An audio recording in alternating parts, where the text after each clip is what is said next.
Hello everybody, and welcome back to a brand new video. In today's video, we'll be taking a look at the 2024 presidential election, and specifically President Biden's easiest path to re-election. This video will be outlining his most efficient and effective path to 270 electoral votes, and in what order. So let's get into it right now. We're going to start with the states that Biden is very likely to win and aren't really worth looking too much into. These are the likely and safe states, again, states that Biden has greater than, I would say, a 95% chance of winning. And they're like, I don't think any of these should come as a surprise. I think the one state we're not going to do yet is New Hampshire, although I do think Biden is likely to win New Hampshire. And assuming he wins the presidency or comes close to winning the presidency, New Hampshire would be pretty solidly in his column. Now, for Trump, we're going to look at some states that he would also, have a greater than 95% chance of carrying. I think, to me, the first states that you could look at for Trump as being likely but not safe would be states like Iowa, Ohio, Alaska, Florida too.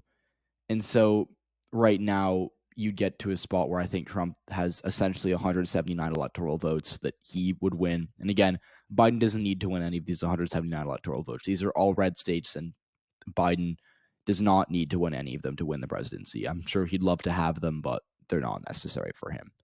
And so these remaining states are much more important, and they're going to be more focused on by the respective candidates. And so specifically for Biden, because that's the topic of the video, let's look at the states that I think of these 8, he has the best chance of winning, and ranking them and seeing what combination gets him to 270. So the first state off the board here, I think, is pretty obvious. It's Michigan. Michigan, to me, is closer to likely than it is to a toss-up, and I would most definitely say that Biden should win Michigan. Now, he only won it by about 3 points in 2020, so it was close. And again, Trump did win it in 2016, so Trump has won it before. But Republicans have not won statewide office in Michigan since 2016. Democrats in 2022 did historically well in Michigan.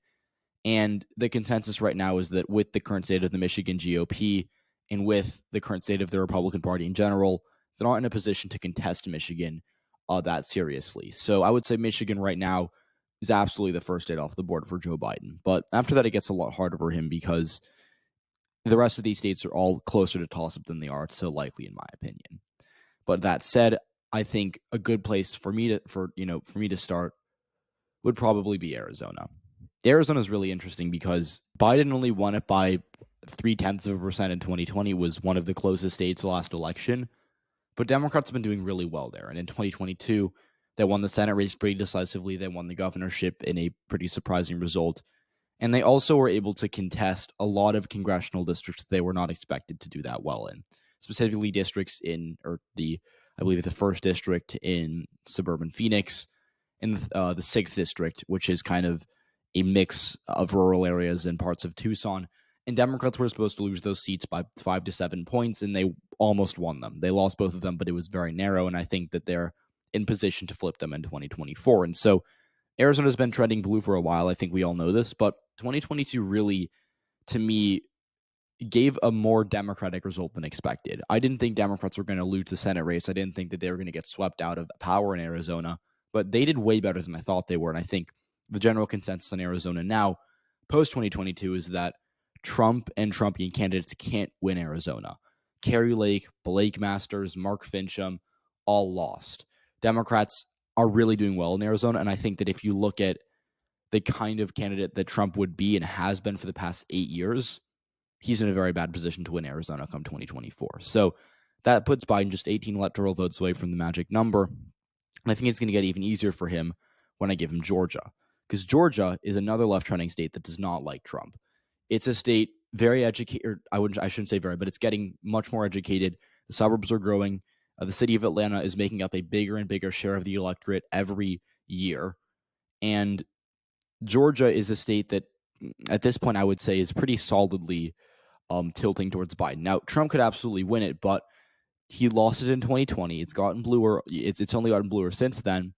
And Democrats just had a pretty good electoral cycle there, despite the fact that they got outvoted. They lost the turnout by around 5%. The electorate that showed up in Georgia he voted for Trump by 5%. Yet Raphael Warnock still won re-election. And so I don't think Democrats are going to lose the turnout by 5% in 2024. Thus, I think Biden's pretty clearly favored to win Georgia. And so that means that any of these remaining states, no matter which one it is, would give Biden the victory. But I think right now, the first thing I want to do is kind of go to the other end, take off a state that I think he does not really have that great of a chance of winning and I think should not focus on too extensively.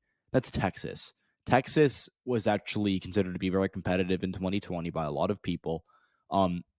If you are cool and watched my channel back then, when my voice was much higher and when I knew a lot less about politics, even I knew that Trump was still likely to win Texas. And my logic was that the turnout needed for Biden to win Texas was he needed to do much better with Hispanic voters than anyone expected him to. And he also needed to win not only Tarrant, but also Denton and Collin, which are the counties outside of Dallas that are suburban and have been Republican for a while, but are getting bluer.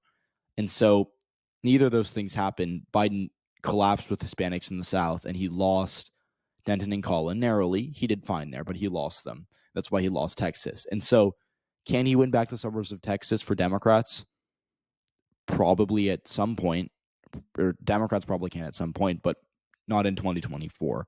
And even though I think Trump is a bad candidate for Texas, Biden should not focus on it because, again, any of these remaining states, Nevada, Wisconsin, Pennsylvania, North Carolina, they are all states that Biden has a much better chance of winning than Texas. So, yes, Biden would love to win Texas. It would essentially guarantee him the presidency no matter what. But he would be better off to focus on any of these states because, again, if he's winning Texas, he's probably doing well all across the country. Because, again, politics isn't like national elections don't become local. You don't do well in one state and then crash everywhere else, right? Trump did well in Florida, for example, but lost the presidency. But he was able to do well in Texas and do well with Hispanics all across the country, like he did in Florida. Biden won back Michigan, and with that, won back Pennsylvania and Wisconsin.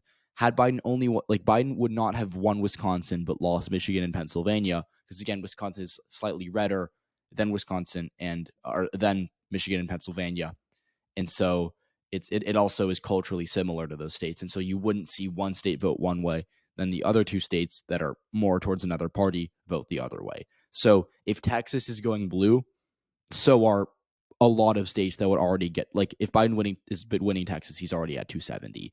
And so he could win it. He could focus on it, but I think that he'd be better off focusing on a state like Pennsylvania, which is his home state. And I think to him, once again, the 270th electoral vote. Pennsylvania has been pretty good to Democrats recently. It's been a state that Democrats have done well in, and they haven't lost federal office here since 2016. Pennsylvania elected another Democratic governor in November by 15 points. They elected John Fetterman to the Senate by a pretty decisive margin. And Joe Biden is polling fairly well here. His approval rating isn't great, obviously, because it's not really great anywhere. But in Pennsylvania, it's holding up fine. And I think that against Trump, he would probably win it. That gets him to 270. And so no matter what else happens in these three states, Wisconsin, North Carolina, Nevada, I think Biden wins the presidency. So I don't mean to say that they don't matter, but they are states that Biden does not need to win. They aren't must-wins. Michigan, Pennsylvania, Arizona, must-wins. Georgia, New Hampshire, must-wins. Nevada, maybe, but based on my prediction, probably not. Wisconsin, potentially, but I would say not. North Carolina, definitely not. North Carolina is the state that he lost in 2020, and I think that he could easily win without losing it. So, he could easily win while losing it. Excuse me. So that's what I think we're at right now. Biden is favored to win re-election. I think it's the gap between him and Trump is smaller than people think. He can certainly lose, but he has the easier path to 270. And I think that if he wants to win, these 287 electoral votes are his best way to do that. So thank you for watching. I hope you enjoyed. If you did, please leave a like, subscribe to the channel if you haven't already, and I'll see you all tomorrow.